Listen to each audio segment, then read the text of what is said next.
Commander Jake Martinez stood at the observation deck of Nexus Prime, watching the endless stream of alien ships docking at the massive trade station.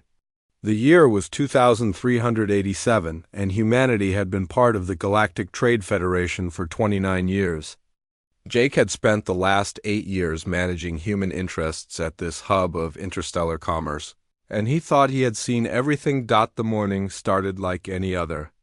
Jake was reviewing trade reports when his communication device buzzed with an urgent message from Federation Command. The holographic display showed Admiral Patricia Stone, her weathered face serious. We have a situation. A new species wants to establish trade relations. They call themselves the Cathari. This could be big for humanity, but there's a catch. Jake leaned back in his chair. There was always a catch when dealing with new alien species. Some wanted specific temperature conditions, others required certain light wavelengths, and a few insisted on complete silence during negotiations. What do they need? They want all visitors to remove their helmets and breathing gear before entering their ships. No exceptions, Jake frowned. This was unusual, but not impossible. Several species had cultural requirements about showing faces during meetings. The Altarians considered covered faces a sign of deception, while the crystalline entities could only communicate with beings whose expressions they could read. Any idea why? Jake asked. They say it's about communication. Something about biochemical signals. Dr. Martinez wants to study it further. But the Cathari delegation is already on their way. They'll arrive in 3 days. Jake nodded. I'll handle it. Any special instructions? Just the usual diplomatic protocols, but Jake, be careful. These Cathari are advanced more than most species we've dealt with. Their technology is mostly biological, and they're offering medical advances that could change everything. The transmission ended, leaving Jake to contemplate the situation. He walked to his office window and looked out at the docking bays. Nexus Prime was a marvel of engineering, a station the size of a small moon where hundreds of alien species conducted business. Humans had earned their place here through careful diplomacy and fair dealing. Jake called his assistant, Lieutenant Lisa Parker, to his office.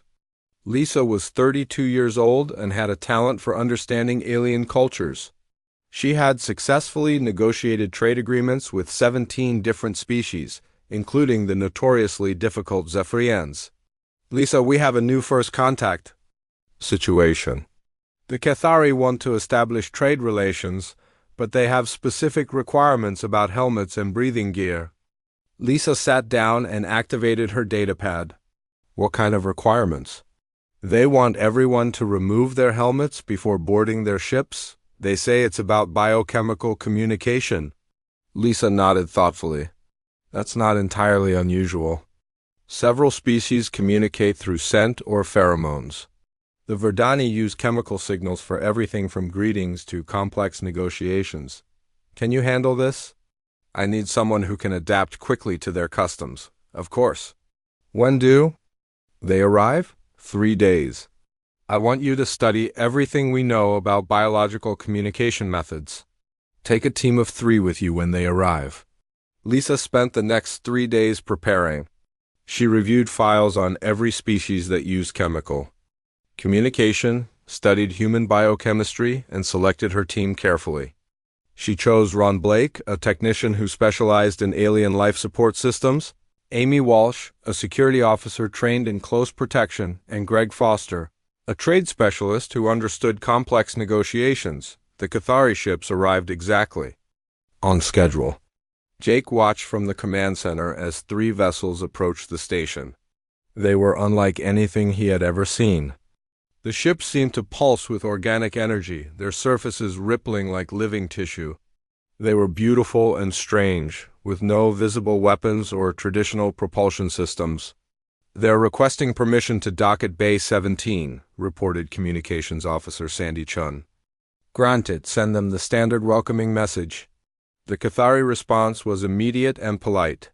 They thanked the station for the welcome and requested a meeting with human representatives. They emphasized again that all visitors must remove protective gear before entering their vessels. Jake met with Lisa one final time before the encounter. Remember, this is about building trust. If removing helmets makes them comfortable, we'll do it, but stay alert. Something feels different about this situation. Lisa gathered her team at Docking Bay 17. The Cathari ship had connected to the station with what looked like a living tube, its surface smooth and warm to the touch. As they approached the airlock, Lisa checked the atmospheric readings one more time. Air is breathable, Ron reported. Temperature is comfortable. No dangerous chemicals detected. Good, remember, helmets off before we enter their ship. This is about respect for their culture. The airlock opened, revealing a Cathari representative.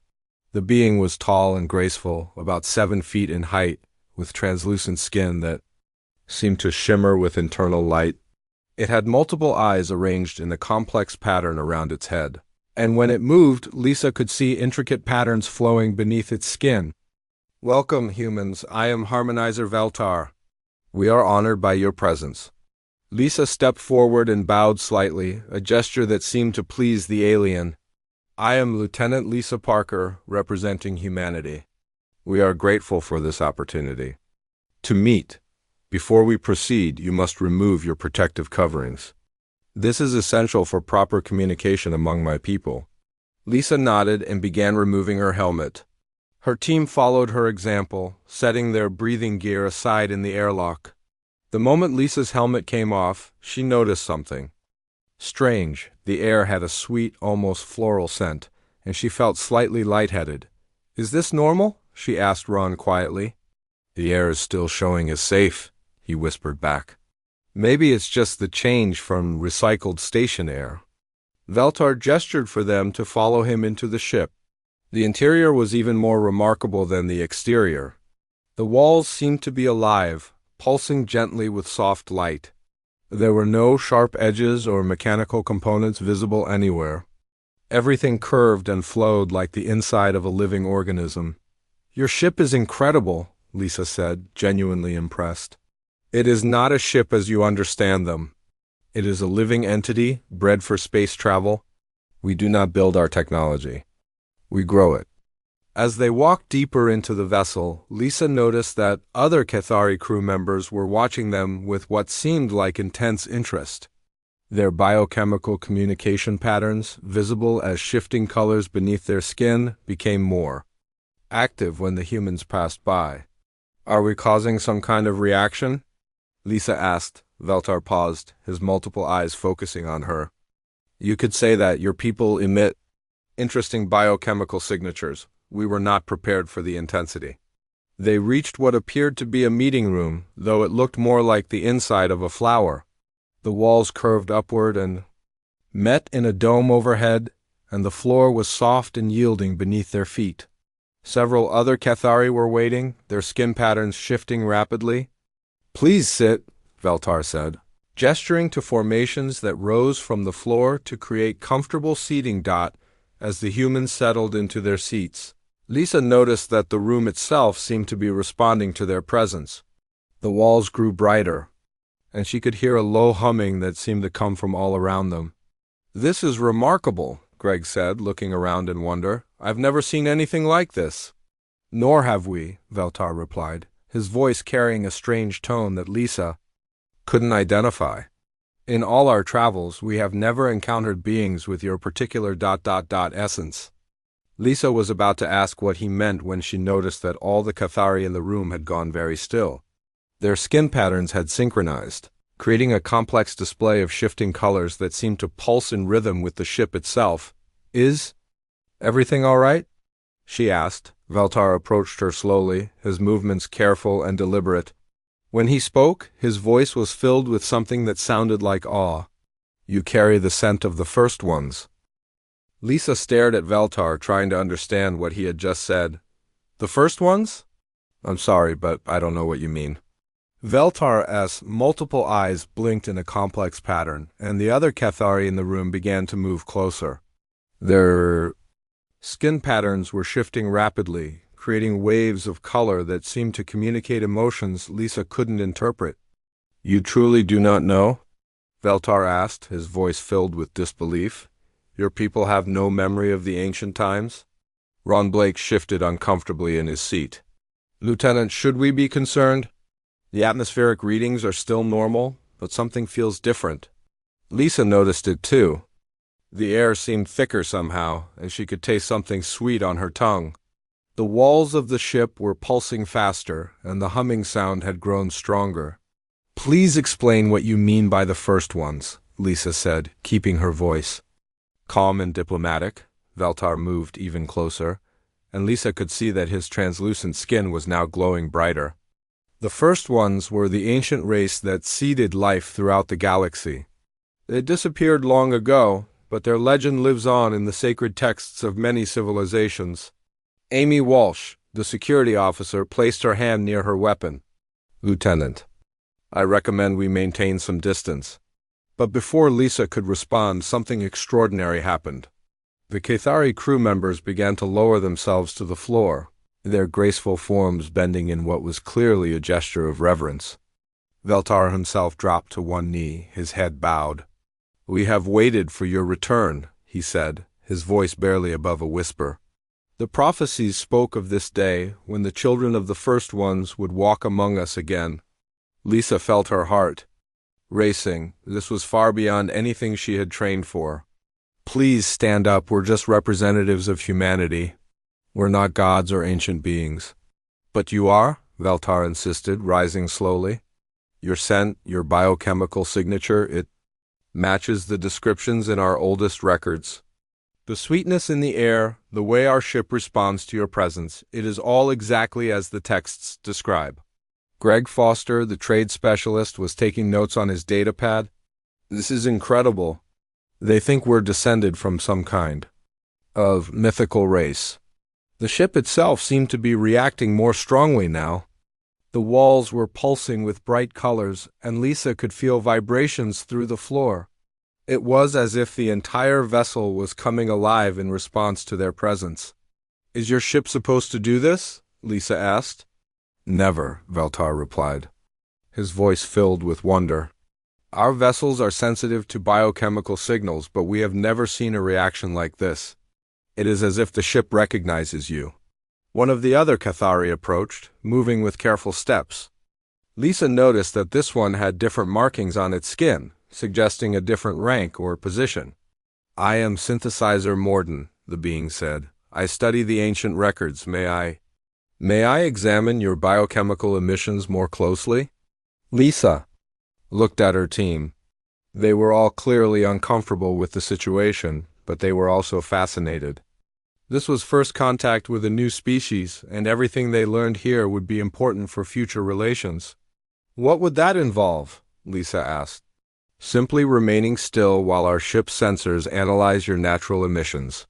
It would. 'Cause no harm to you, Lisa nodded. All right, but my team stays with me. Morden gestured, and the walls of the room began to change. Crystalline formations grew from the surfaces, creating a network of what looked like organic sensors. The humming grew louder, and Lisa could feel something like a gentle breeze moving around them. The analysis will take only a few moments, Morden explained. While they waited, Lisa tried to gather more information. Can you tell us more about these first ones? What were they like? Veltar's skin patterns shifted to what Lisa was beginning to recognize as excitement. According to our records, they were beings of incredible power and wisdom. They could influence the behavior of other species through their very presence. They created life, guided evolution, and maintained peace across the galaxy. What happened to them? Ron asked. They vanished, Morden said, his voice sad. Some say they transcended physical existence. Others believe they were destroyed by those who feared their power. But they left behind traces, genetic markers that would identify their descendants. The ship's analysis completed with a soft chime. The crystalline sensors retracted into the walls, and Morden approached a section of the wall that had formed into something resembling a display screen. The results are extraordinary, he said, his voice trembling with emotion. Your biochemical signatures contain 17 different compounds that match our ancient records. The probability of coincidence is essentially zero. Lisa felt a chill despite the warm air. What does this mean for our people? It means that humanity is not just another species seeking trade, Veltar said. You are the inheritors of the greatest civilization the galaxy has ever known. Amy stepped forward. With respect, this is a lot to process. We need to report this to our superiors. Of course, Veltar agreed. But first you must understand the implications. The Cathari are not the only species that remembers the first ones. There are others, many others, who have been waiting for this day. What kind of others? Lisa asked. The hegemony of the pure, Morden explained. We are part of a coalition of advanced species who have preserved the ancient knowledge.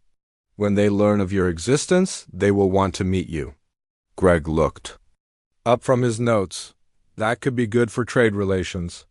It could be, Veltar agreed, but it could also be dangerous. Not all species remember the first ones fondly.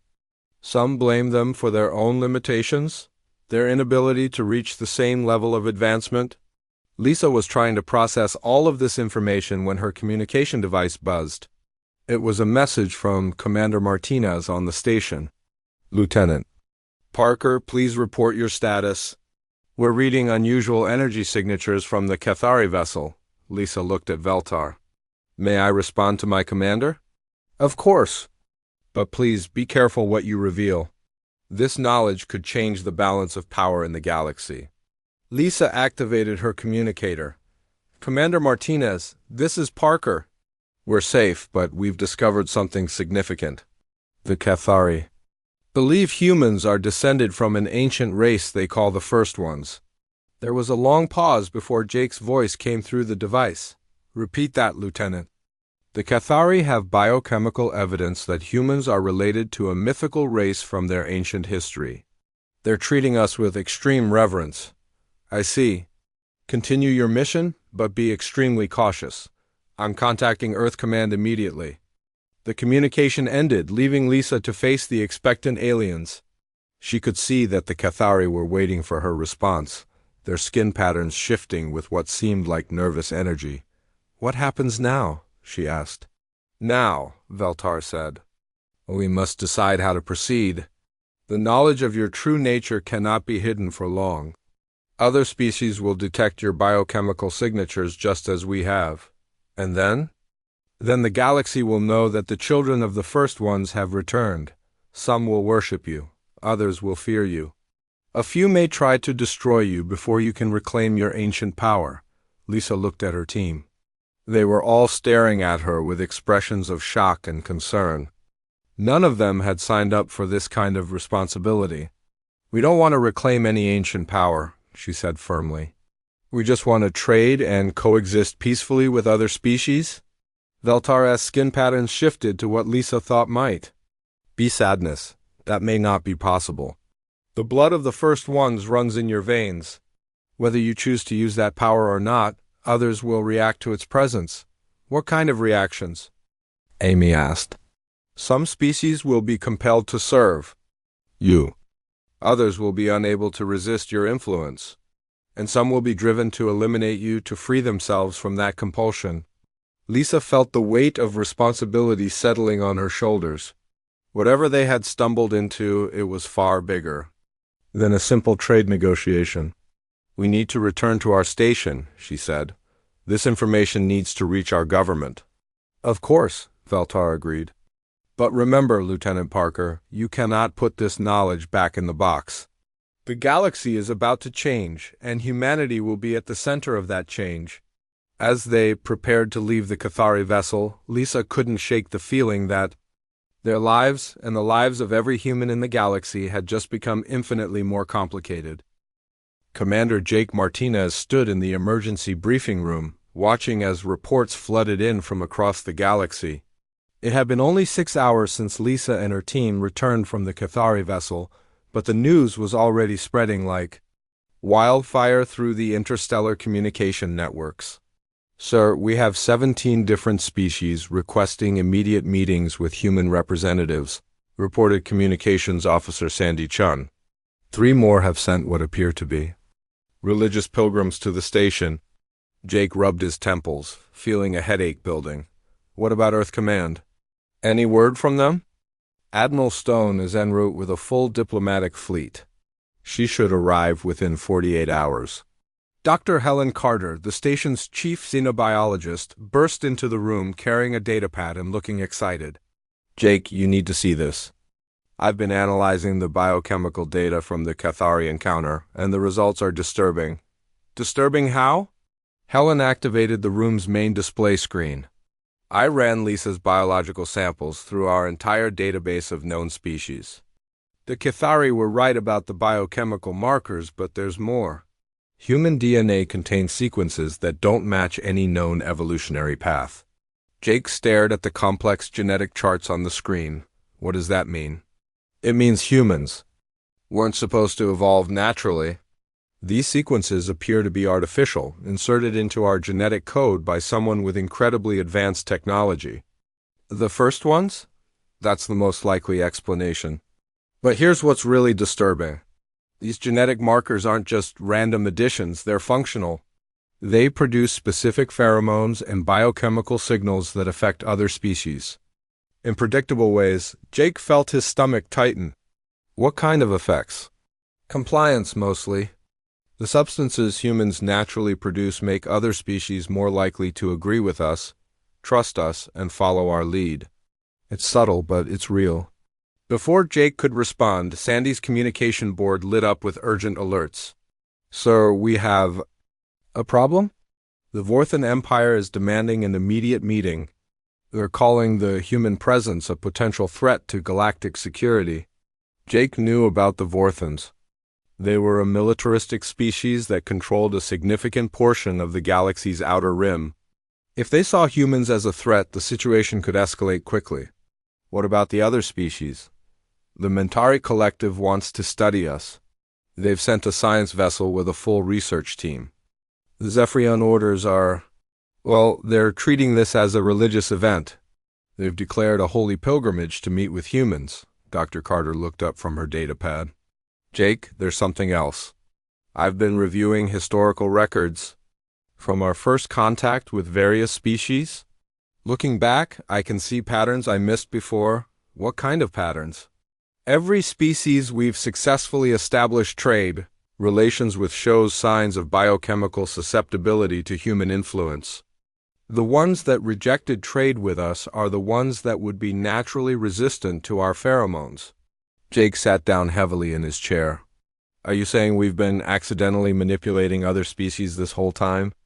Not accidentally. The manipulation is built into our biology. We've been doing it without knowing it. Lisa Parker entered the briefing room, still looking shaken from her encounter with the Cathari. Commander, I need to report something else. The Cathari ship followed us back to the station. They're requesting permission to establish a permanent religious shrine in our docking bay. A shrine? They want to worship us, sir. They believe we're the return of their gods. Jake stood up and walked to the observation window. Outside, he could see the Cathari vessel still connected to Docking Bay 17, but now there were other ships approaching the station. Ships he didn't recognize from species he'd never seen before. How many ships are out there now? 12, sir, with more arriving every hour. Dr. Carter joined him at the window. Jake, we need to make a decision about how to handle this. If these genetic modifications are real, if humans really do have this kind of influence over other species, we need to decide what to do with that knowledge. What are our options? We could hide it, try to keep using our environmental suits to contain the biochemical signals. We could embrace it and use our influence to establish human dominance in the galaxy, or we could find a way to neutralize it. Jake was about to respond when alarms began blaring throughout the station. Sandy's console erupted with urgent messages. Sir, we have a situation. The Vorthan Empire fleet just dropped out of hyperspace. They're demanding that all humans be surrendered to them immediately. Surrendered? They're claiming that humans pose a biological threat to galactic security. They want to quarantine our entire species.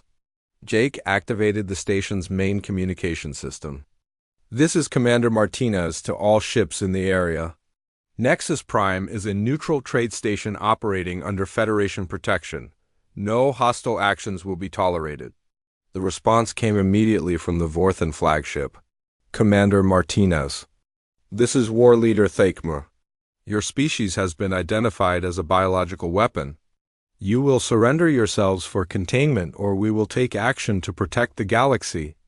Dr. Carter grabbed Jake's arm. Jake, the Vorthans are one of the species that would be resistant to human influence. Their biology is completely different from carbon-based life forms. They wouldn't be affected by our pheromones, which means they see us as a threat they can actually fight. Lisa stepped forward. Sir, what if we try to explain? Tell them we didn't know about these abilities? Would you believe that explanation if you were in their position? Before anyone could answer, Sandy reported another development. Sir, the Cathari ship is powering up its weapons. They're taking a defensive position around our docking bay. They're protecting us? It appears so. And the Mentari science vessel is also moving to intercept the Vorthan fleet. Jake watched as the situation in space around the station grew more tense. 3 different species were positioning themselves for potential conflict, and humans were at the center of it all. Get me a direct line to the Vorthan war leader, Jake ordered. Channel open, sir. War Leader Thakmer, this is Commander Martinez. We're willing to discuss this situation peacefully. There's no need for violence. Your very existence is violence, human. You poison the minds of other species with your biochemical weapons. This ends now. We didn't choose to have these abilities. We only just learned about them ourselves. Lies. Your species has been manipulating galactic politics for decades. We have evidence of your influence operations. Dr. Carter looked at Jake with wide eyes. He's right.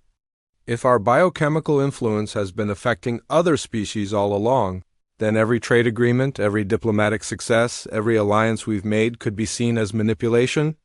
Jake felt the weight of the situation settling on him. Humanity had unknowingly been using biological weapons in their diplomatic efforts. Even if they hadn't meant to, they had been influencing other species without their consent.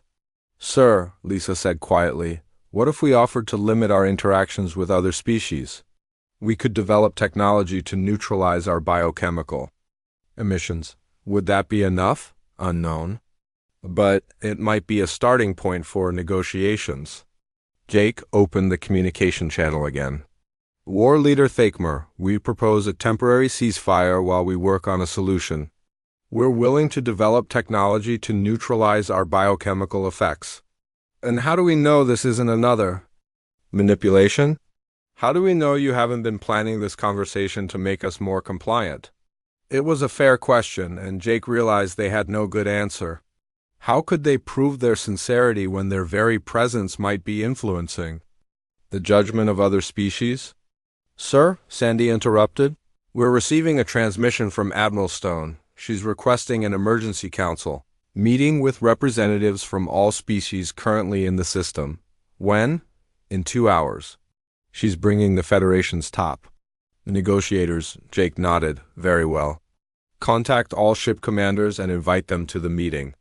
And Sandy, make sure our environmental systems are running at maximum efficiency. I want every human on this station wearing full protective gear from now on.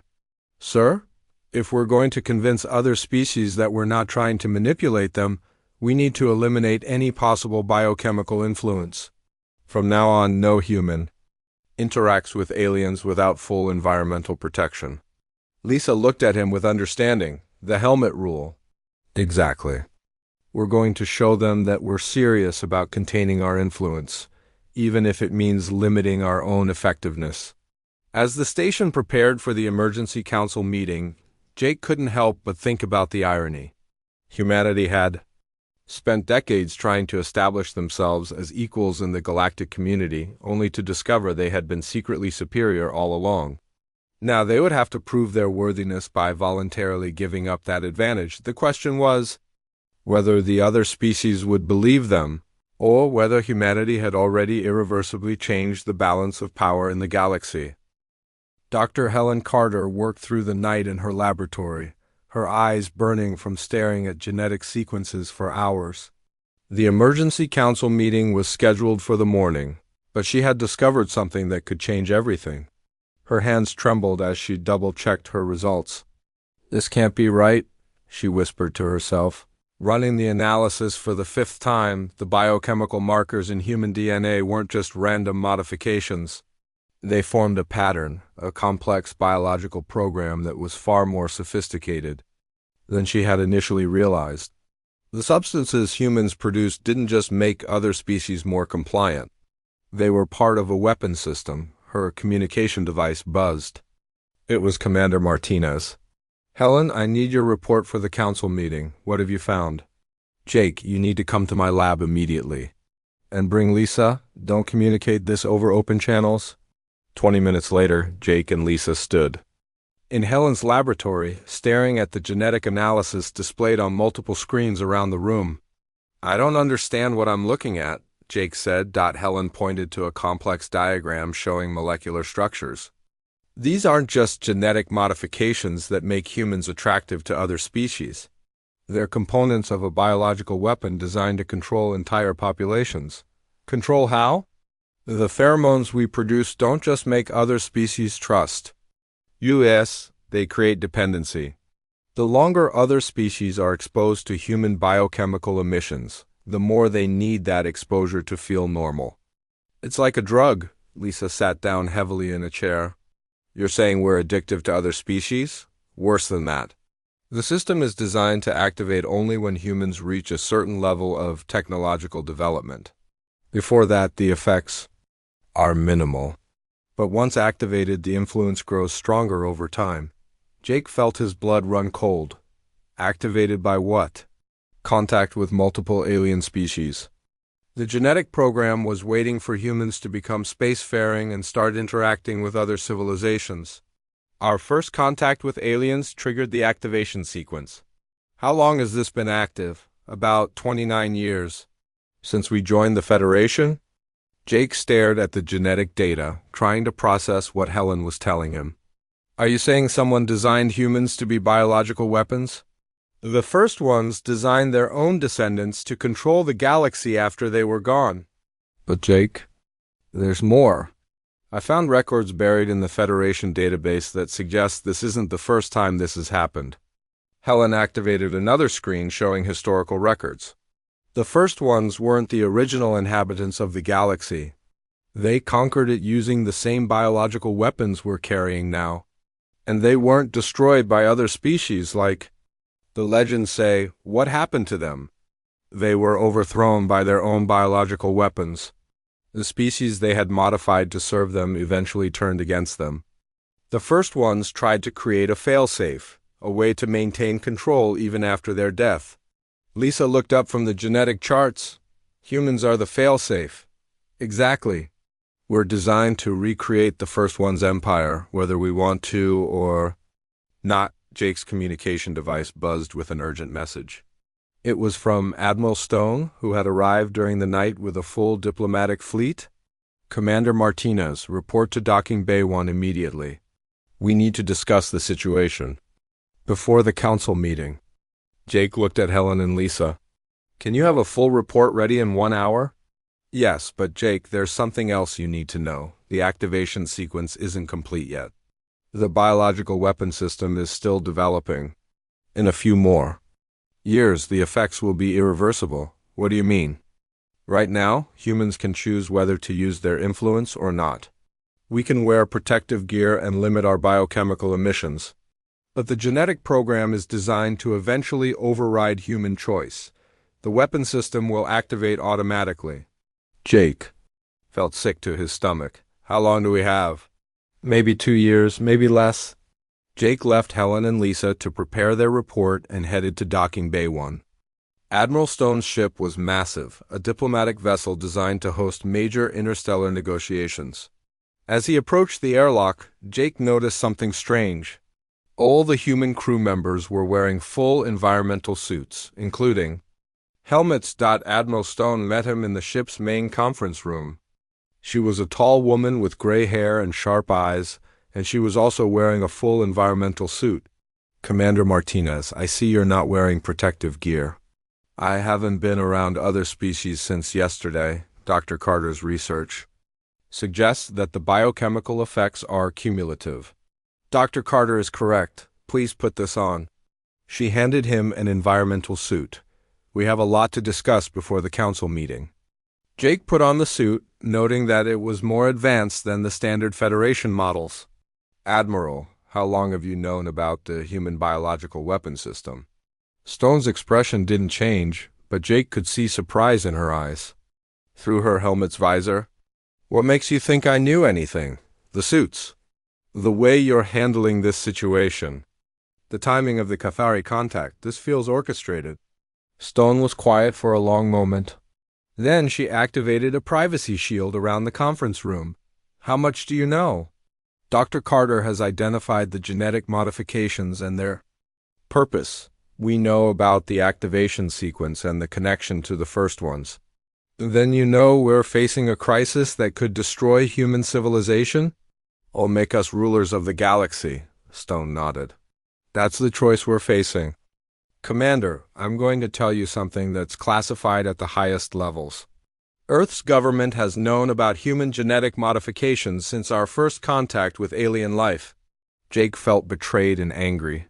You knew we were biological. Weapons, and you didn't tell us?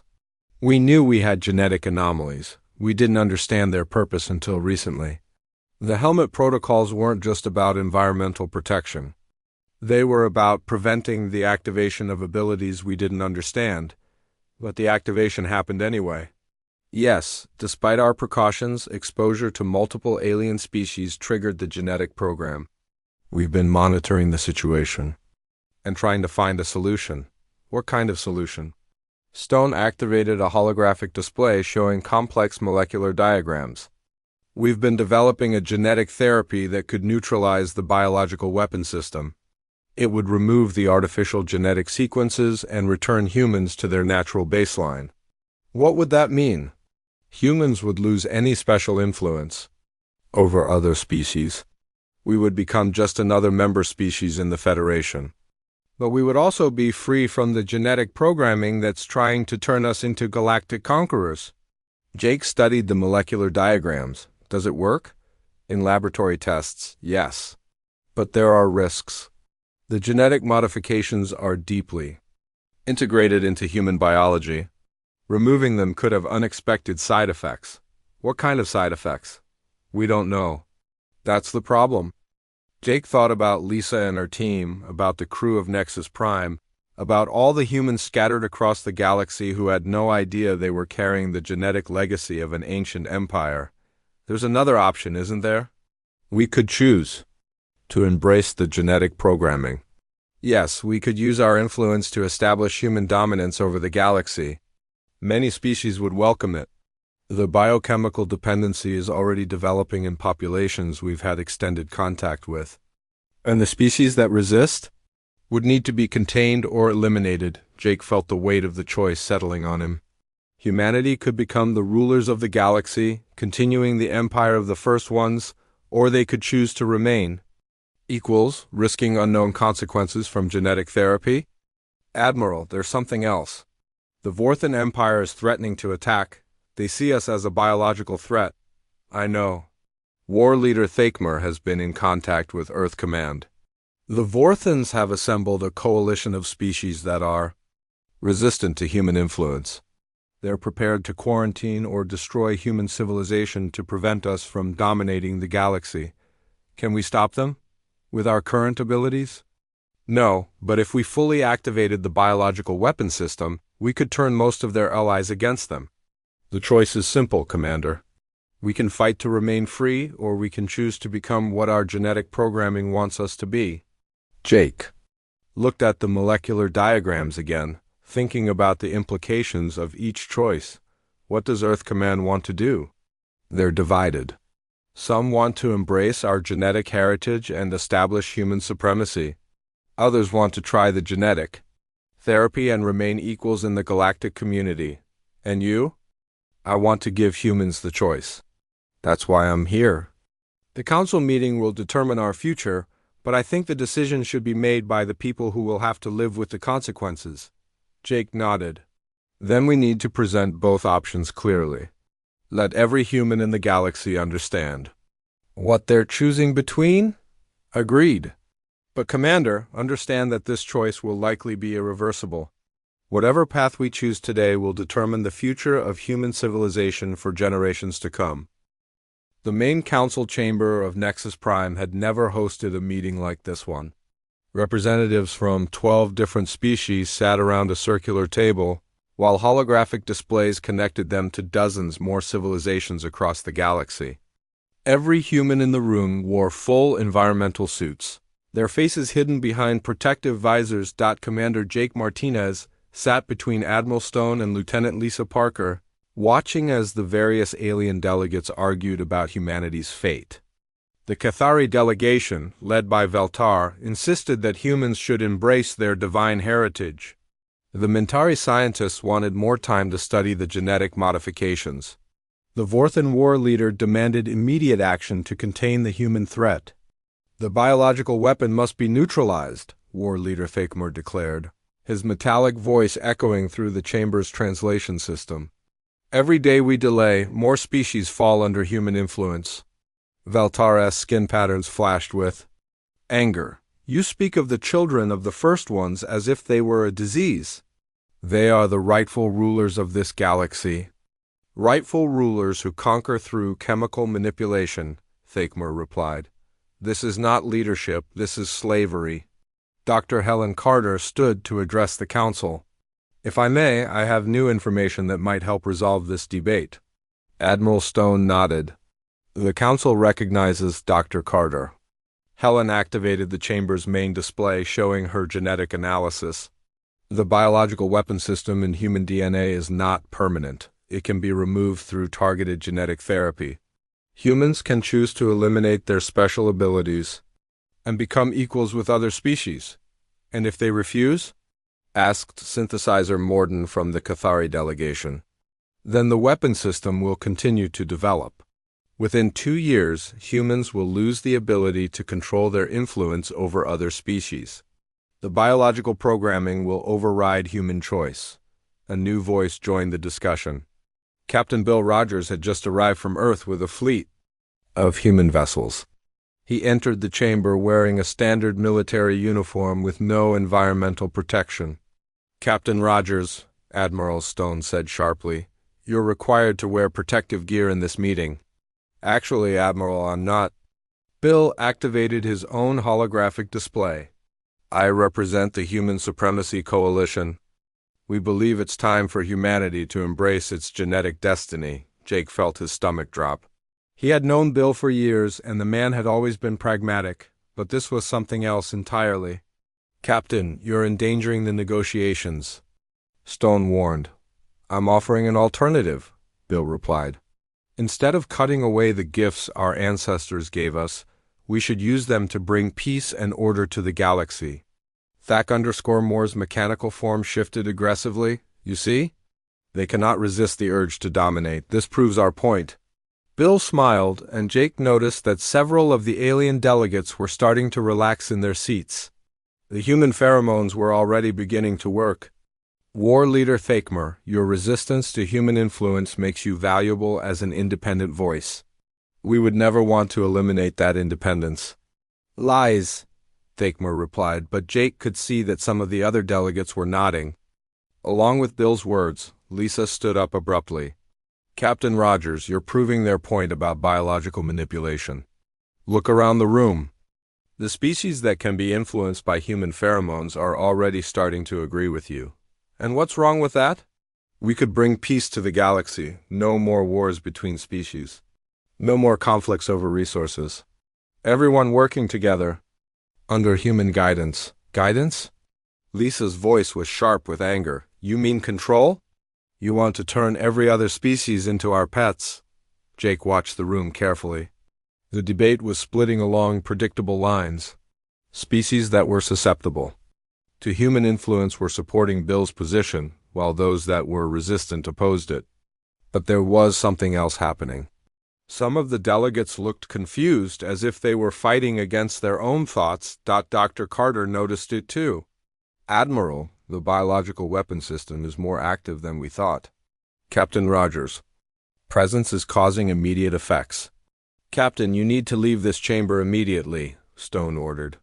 I don't think so, Bill replied calmly. I think it's time for everyone to see what humanity can really accomplish. More humans entered the chamber, all wearing standard uniforms without environmental protection.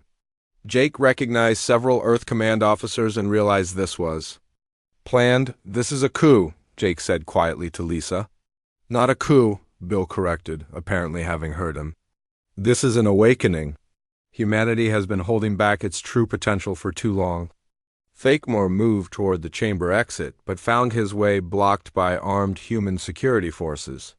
You prove my point, humans. You cannot resist the urge to dominate.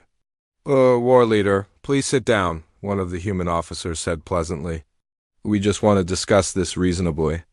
Jake noticed that even some of the species that had been resistant to human influence were starting to look uncertain. The concentrated pheromone levels in the chamber were overwhelming the alien delegates' natural defenses. This is wrong, Lisa sighed, standing to address the room. We're proving that we can't be trusted with this power. Lieutenant Parker, Bill said, you're letting fear cloud your judgment.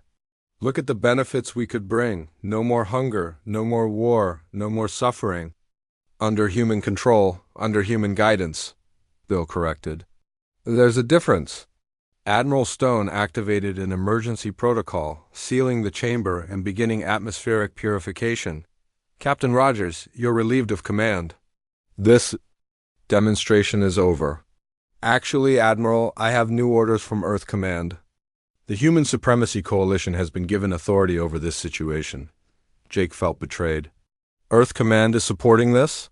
57% of Earth's population voted to embrace our genetic heritage after learning about the alternatives. They chose strength over weakness. They chose domination over cooperation, Lisa replied. Sometimes those are the same thing. The atmospheric purification system was working. As the human pheromones were filtered from the air, some of the alien delegates began to shake their heads as if waking from a dream. What just happened to me? Asked the Mentari representative. You experienced human biological influence at maximum concentration, Dr. Carter explained. This is what will happen to every species in the galaxy if humans fully embrace their genetic programming. Veltara's skin patterns were shifting rapidly. The first ones never intended their power to be used this way. The ancient texts speak of guidance, not domination. The ancient texts were written by people who wanted to justify their conquest, Fakemore said. This is exactly what the first ones did to build their empire. Jake made a decision. He stood and removed his helmet, then activated the chamber's general communication system so his words would be broadcast. Across the galaxy, I am Commander. Jake Martinez, representing the human colony on Nexus Prime. I have seen what our genetic programming can do, and I reject it. Commander, what are you doing? Admiral Stone asked. I'm choosing for my people. We will not become the new first ones. We will not use biological weapons to control other species. Bill looked at him with disappointment. Jake, you're making a mistake. This power could solve every problem the galaxy faces. At the cost of everyone else's freedom. Jake turned to Dr. Carter. Doctor, how quickly can your genetic therapy be deployed? With the resources Admiral Stone brought, we could treat every human in this system within 72 hours. Do it, Lisa removed her helmet as well. I support Commander Martinez. The human delegation from Nexus Prime chooses genetic therapy. One by one, other humans in the chamber began removing their helmets and declaring their support for the therapy. But Captain Rogers and his supporters remained suited. This is a mistake, Bill said. You're throwing away humanity's greatest gift. We're choosing to earn our place in the galaxy instead of taking it by force, Jake replied. Admiral Stone stood and removed her helmet. Captain Rogers, you're under arrest for violating Federation law regarding biological weapons. All humans will be given the choice between genetic therapy and quarantine. And what about those who choose to keep their abilities? They'll be relocated to isolated colonies where they can't influence other species, Bill smiled. You think this choice will matter? The genetic programming doesn't care about human politics. It will find a way to spread. Maybe, Jake said. But at least some of us will have chosen to be better than our creators. The emergency council session continued for 18 more hours. In the end, the galaxy chose to give humanity a chance. The genetic therapy was approved, but it would be voluntary. Humans who chose to keep their abilities would be restricted to specially designated planets. 3 months later, Jake stood on the observation deck of the new Nexus Prime, watching. Ships from dozens of species dock peacefully at the station. 73% of humans had chosen the genetic therapy. The others had founded new colonies in distant systems. Away from the major trade routes, Lisa had become the first human ambassador to the reformed Galactic Council, working to rebuild trust between species. Dr. Carter had established a research institute dedicated to studying and preventing biological weapons. The Cathari still visited occasionally, though they seemed sad that their gods had chosen to become mortal.